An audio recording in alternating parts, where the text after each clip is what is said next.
Badara kasih laka amuharo ayawa bani iya sa ampa balun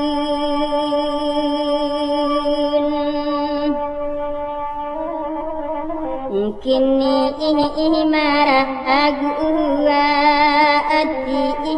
juo tolo sampai gadna sampai gan pintu di tansi lama aja raja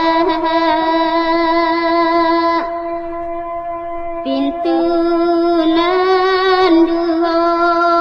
lama tahan tangan oi lape kena hati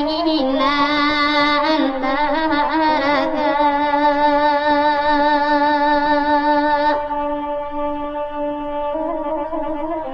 bado songat toba pandangan salung itu tolong menyampaikan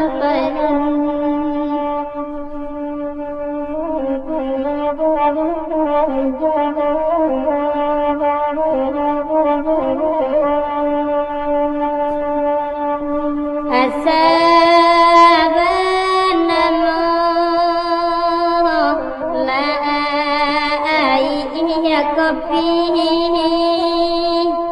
indah bagulo lai indah diam kok sampai nih jona kini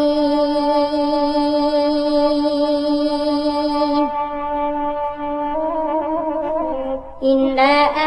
kalah amoy indah dia tolong sampai gadna sampai gan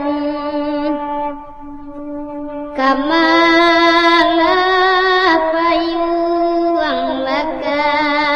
di salam pagilah pagi harilah hujan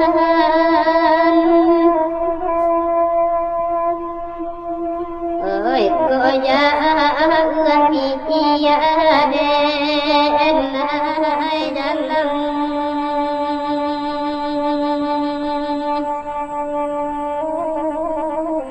asa akati bodi janjian tolong sampai gadna sampai gan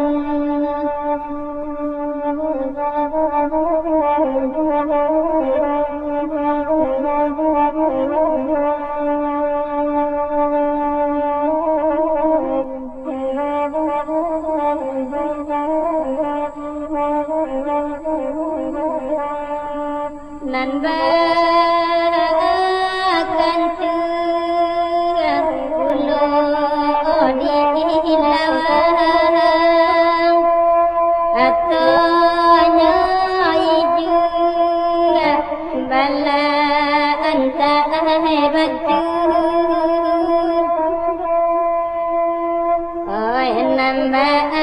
gadua ulo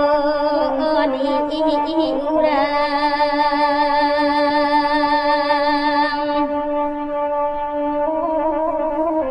nande awa sadda angka tujuh